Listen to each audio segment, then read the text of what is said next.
Hey folks, welcome back to another one of my videos. I'm Brendan from Bluelight, and over the past several years I've been coaching people for the police recruitment process. You can find out more about my services in the blurb below, especially access to my Facebook support group. So welcome to York. I've been coaching someone for the Search Assessment Centre today, and one of the things that we've been talking about is why the number 60 is such an important number. So I'm not going to say which force this individual is applying to, but what's been happening recently is that some forces have been stating that their pass mark is 50%, and that's a national pass mark for the Search Assessment Centre. However, when it comes to people getting a result, what we're finding is that some scores are not sufficient to take them through to the next stage. So one of my clients recently got 60% at the National Search Assessment Centre, which is a great score. Devon and Cornwall have always made it really clear that you have to get over 60% to go through to the next stage with them. But this was for a force that said that their pass mark is 50. However, what they were told was a large number of individuals have got through to the next stage, which is final interview, and we can only accommodate a certain number. Well done for passing, however, your score was not high enough. So I've had quite a few clients recently who have scored in the 50s and have been told that. So someone very recently was told had scored 57 and that wasn't high enough. Now we're hearing numbers into the 60s is not high enough to take you through to the next stage.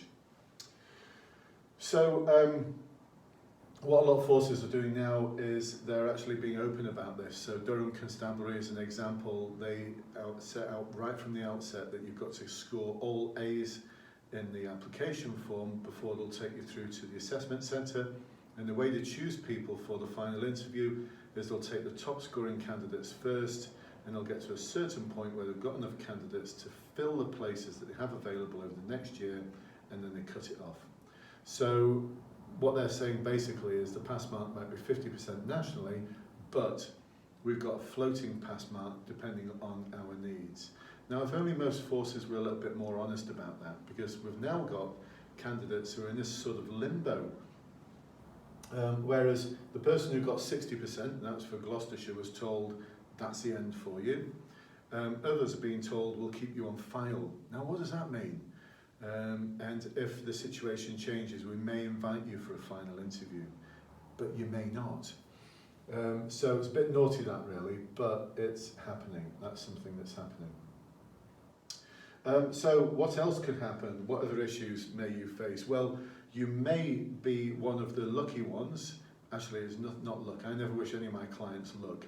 You need preparation and practice and a lot of hard work to succeed at the assessment centre and at the interview, and to prepare yourself for all of that to start with. Prepare yourself for the police recruitment process. So luck doesn't come into it. But anyway, should you be one of the individuals who's worked hard enough, you've done the practice, you've done the preparation, and you do get through the final interview and you are told, well done, you've secured a place, the next stages are medical and vetting and your fitness test.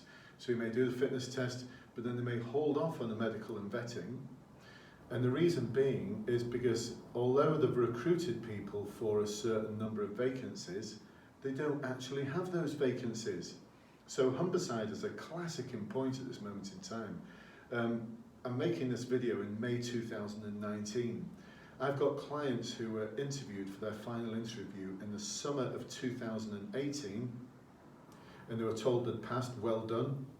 You're now going through to the next stage, which is we'll offer you a place on an intake, stand by for dates. They're now being told 2020 is when your intake date is likely to be. They're still not pinning it down to a certain date.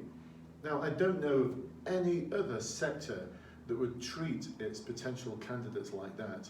That's potentially up to 2 years wait. And that's not taking into consideration the fact that they may have applied for the police 9 months, 10 months, 12 months before that. So we're seeing between a 2 and 3 year journey to join the police. Honestly, forces out there, this is just completely unacceptable. And what your best candidates are doing is they're voting with their feet. So they're phoning up for forces and saying, I've passed the final interview, I've got this score, do you have any vacancies? And other forces who are recruiting more numbers are saying yes, because they can just slot that person straight into an almost formality interview, and that's happened with several of my clients now.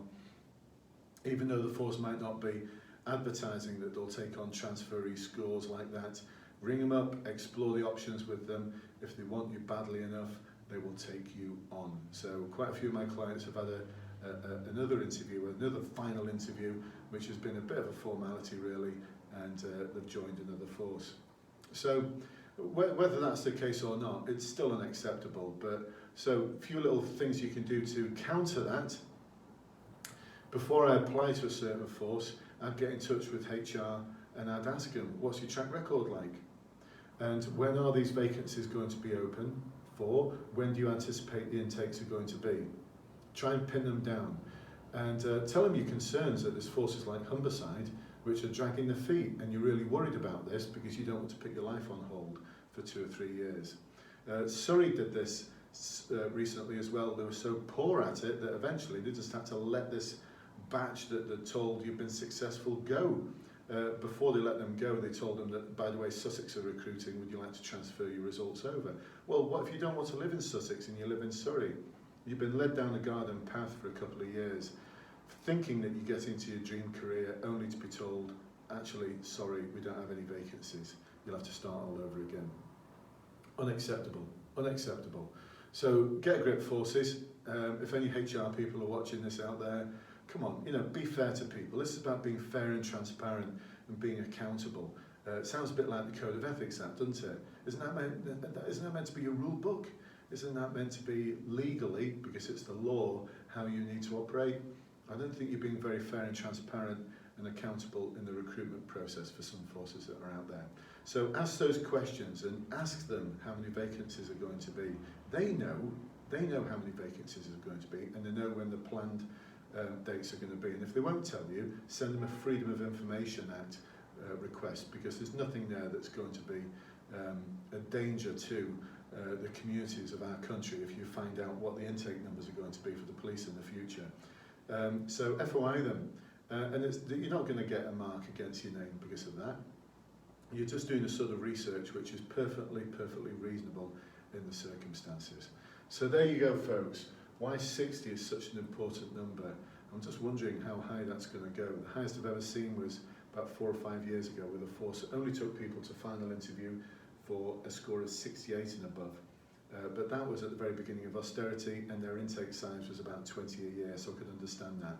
Not quite sure what's going on now, but there we go. There's another challenge for you. So anyway, I hope you've enjoyed this. I hope you've found it useful, if not perhaps disappointing news, but hopefully some suggestions there as to how to get round it by checking with the force first. And if you need to get 60 and above, practice and preparation. That's what you need. If you need to find out more about how to do that practice and preparation, here's a shameless plug, link to my courses down below. They will do everything they can to help you get that 60% plus. So I'll speak to you soon. Thanks very much for watching. Bye-bye for now.